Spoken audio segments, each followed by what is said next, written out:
தற்பொழுது வட தமிழக கடலோர பகுதிகளில் ஒரு வளிமண்டல கீழடுக்கு சுழற்சி நிலவுகிறது. மேலும் தென்கிழக்கு அரபிக்கடல் பகுதியில் மற்றும் ஒரு வளிமண்டல கீழடுக்கு சுழற்சி நிலவுகிறது. கடந்த 24 மணி நேரத்தில் தமிழகம், புதுவை, காரைக்கால் பகுதியில் பரவலாக மழை பெய்துள்ளது. 5 இடங்களில் அதி கனமழையும், 17 இடங்களில் மிக கனமழையும், 55 இடங்களில் கனமழையும் பதிவாகியுள்ளது. அதிகபட்சமாக சீர்காழியில் 23 சென்டிமீட்டர் மழை பதிவாகியுள்ளது. வானிலை முன்னறிவிப்பை பொறுத்தவரையில் அடுத்து வரும் 24 மணி நேரத்திற்கு தமிழகம், புதுவை, காரைக்கால் பகுதிகளில் அநேக இடங்களிலும், நாளை ஒரு சில இடங்களிலும் மிதமான மழை பெய்யக்கூடும். கனமழைக்கான எச்சரிக்கையை பொறுத்தவரையில் அடுத்து வரும் 24 மணி நேரத்திற்கு திருவாரூர், நாகப்பட்டினம், மயிலாடுதுறை, கடலூர், விழுப்புரம், திருவண்ணாமலை, செங்கல்பட்டு ஆகிய மற்றும் புதுவை, காரைக்கால் பகுதிகளில் ஓரிரு இடங்களில் கனமுதல் மிக கனமழையும், தூத்துக்குடி, விருதுநகர், நெல்லை, தஞ்சை, கள்ளக்குறிச்சி, சேலம், வேலூர், ராணிப்பேட்டை, காஞ்சிபுரம், திருவள்ளூர் மற்றும் சென்னை ஆகிய மாவட்டங்களில் ஓரிரு இடங்களில் கனமழையும் பெய்யக்கூடும். நாளை குமரி, நெல்லை, தூத்துக்குடி, ராமநாதபுரம் மாவட்டங்களில் ஓரிரு இடங்களில் கனமழைக்கான வாய்ப்பு உள்ளது. மீனவர்களுக்கான எச்சரிக்கை பொறுத்தவரையில் அடுத்து ஒரு 3 தினங்களுக்கு தமிழக கடற்கரை பகுதிகள், மன்னார் வளைகுடா மற்றும் குமரிக்கடல் பகுதிகளில் பலத்த காற்றானது மணிக்கு 40 முதல் 45 கிலோமீட்டர், அவ்வப்பொழுது 55 கிலோமீட்டர் வேகத்தில் வீசக்கூடும் என்பதால் மீனவர்கள் அடுத்த ஒரு 3 தினங்களுக்கு இந்த பகுதிகளுக்கு செல்ல வேண்டாம் என்று அறிவுறுத்தப்படுகிறார்கள்.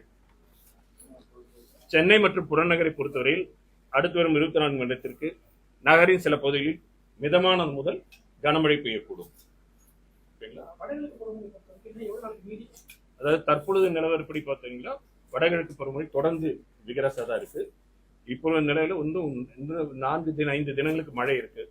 மழை முழுவதாக நின்று தொடர்ந்து வறண்ட மழை குறிப்பிடத்தகுந்த மழை குறை இருக்கக்கூடிய வாய்ப்பு இல்லாத போதுதான் குறைக்கப்படும். கடந்த 4 வருஷமாக பார்த்தீங்கன்னாலே உங்களுக்கு வடகிழக்கு பருவமழை வந்து 2018 வந்து 2 ஜனவரி, ஆனா 19 10 ஜனவரி, 20 வந்து 19 ஜனவரி, 21 22 ஜனவரி, கடந்த ஆண்டு 12 ஜனவரி. கிட்டத்தட்ட இப்போ 4-5 வருடங்களாக வந்து இது வரைக்கும் போயிட்டு துவங்குவது 29 தேதி துவங்குது.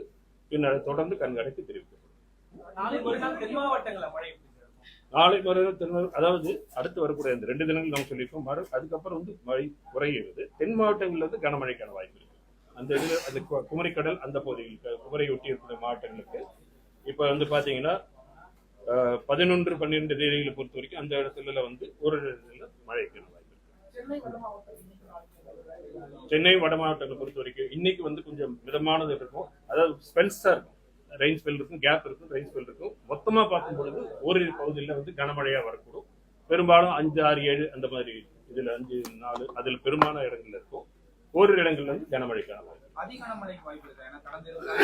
சென்னைக்கு கிடையாது, சென்னைக்கு இது கிடையாது. சென்னைக்கான பகுதிகளுக்கு தற்பொழுது இந்த அதிக கனமழைக்கான வாய்ப்பு காணப்படவில்லை. வட உள் மாவட்டங்களை பொறுத்த வரைக்கும் உள்ள பரவலாக பார்க்கும்போது லேசான மிதமான மழை பெய்யுது. இப்ப இந்த கடற்கரை ஓரத்தில் துவங்கி உள்பகுதியில் நகர்ந்திருக்கு. உள்பகுதியில் அதனால திருவண்ணாமலை அங்க பகுதிக்குள்ள நம்ம கனமுதல் மிக கனமழை கொடுத்திருக்கோம். கடந்த 24 மணி நேரத்தை பொறுத்த வரைக்கும் இந்த ஜனவரி மாதத்தில் நமக்கு மழை பெய்ஞ்சிட்டு இருக்கு இல்லையா?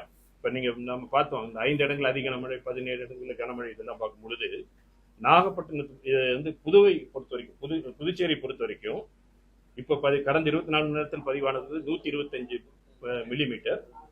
இதற்கு முன்பு பாத்தீங்கன்னா 78 மில்லிமீட்டர். இதுதான் அதிகபட்சமாக. ஜனவரி மாதத்தை பொறுத்தவரையில் புதுவையில் இது அதிகபட்ச மழை, முதலாவது அதிகபட்ச மழையாக இருக்கு. நமக்கு வந்து கடலூர்ல இது 2வது, நாகப்பட்டினத்தில் 2வது அதிகபட்ச மழையா இருக்கு. கடலூர்ல 3வது அதிகபட்ச மழை ஜனவரி பொறுத்த வரைக்கும். இப்ப நாகப்பட்டினத்தை பொறுத்த வரைக்கும் இப்ப 205 மில்லிமீட்டர் பதிவாயிருக்கு. இதுக்கு அது முதல்ல பாத்தீங்கன்னா ஜனவரி பொறுத்த வரைக்கும் 245 மில்லிமீட்டர், அதான் ஹையஸ்ட். நெக்ஸ்ட் வந்து 205 மில்லிமீட்டர் இப்ப தேர்ட் இருக்கு. கடலூரை பொறுத்த வரைக்கும் கடந்த 130 ஆண்டுகள்ல வந்து இது இப்ப இந்த வருஷம் வந்து 136 மில்லிமீட்டர் பதிவாயிருக்கு. இதுக்கு முன்பு பாத்தீங்கன்னா 197 மில்லிமீட்டர், அதுக்கப்புறம் 153 மில்லிமீட்டர். இப்போ இது செகண்டாவது, இது வந்து 3வது. ஸோ புதுவை பொறுத்த வரைக்கும் இது ஃபர்ஸ்ட், இது கடலூரை பொறுத்த வரைக்கும் இது தேர்டு ஹையஸ்ட். நாகப்பட்டினத்தை பொறுத்த வரைக்கும் இது செகண்ட் ஹையஸ்ட்.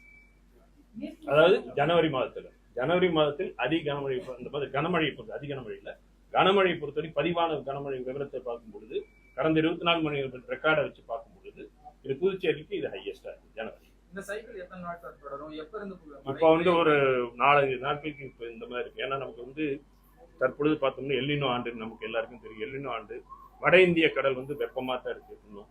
அப்புறம் வந்து எம்ஜிஓவும் பாசிட்டிவா இருக்கு. இதில் ஈஸ்டர்லி வேவ்ஸ் மூவ் ஆகுது. இதெல்லாம் பார்க்கும்போது கிழக்கு திசை காற்றில் இருக்கப்படுகிறது. அதை பொறுத்த வரைக்கும் மேலும் பார்த்தீங்கன்னா வங்கக்கடலை பார்க்கும் பொழுது வடக்கு வங்கக்கடல்ல இருந்து வடகிழக்கு திசை காற்றும், கிழக்கு திசையிலிருந்து கிழக்கு திசை காற்றும் ஒன்று கன்ஃப்ளூயன்ஸ் ஆகுது. ஸோ இதெல்லாம் இருக்கக்கூடிய சூழ்நிலை வந்து பொதுவாக அந்த பகுதி வந்து இன்னும் நல்ல க்ளவுடு ஃபார்ம் ஆகிறதுக்கான நல்ல நிலை இருக்கிறனால விட்டு விட்டு நமக்கு கிடைச்சிருக்கு. மழை கேப் இருக்கு, திருப்பி மழை வருது. இதை வந்து தொடர்ந்து கல்வி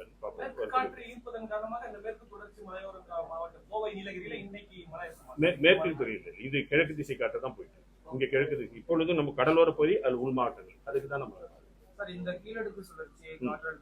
இல்ல எதுவும் கிடையாது. அதெல்லாம் வாய்ப்பு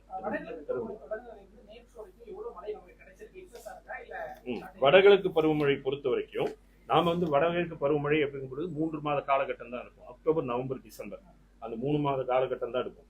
அது மாறிட்டு வந்தாலும் காலகட்டம் கம்பேர் பண்ணும்போது அக்டோபர், நவம்பர், டிசம்பர் அதை பொறுத்த வரைக்கும் பாத்தீங்கன்னா இந்த ஆண்டு 455 மில்லிமீட்டர் பதிவாயிருக்கு. கடந்த ஆண்டு 445 மில்லிமீட்டர். இது 4% அதிகம். கடந்த ஆண்டு 1% அதிகம். வின்டர் சீசன் அப்படின்னு பார்த்தோம்னா ஜனவரி, பிப்ரவரி எடுத்துக்குவோம். இந்த 8 தினங்களுக்கு பதிவானது வந்து 28.7 மில்லிமீட்டர். இந்த காலகட்டத்தின் இயல்பு 5 மில்லிமீட்டர் தான். அதனால இப்போ சதவீதம் பார்த்தா 435% அதிகமாக காட்டும். இந்த இயல்பாகவே வின்டர்ல அதிக மழை இல்லை. அதனால ஒரு 5 மில்லிமீட்டர் தான் இயல்பு அளவு. ஆனா பெய்த அளவு 28 மில்லிமீட்டர். பனிப்பொழிவு இப்போ கம்மியா இருக்கிறதுனால உங்களுக்கு வந்து மேகக்கூட்டம்லாம் இருக்கிறதுனால இப்போ இருக்காது. இது முடிஞ்சதுக்கு அப்புறம் தான்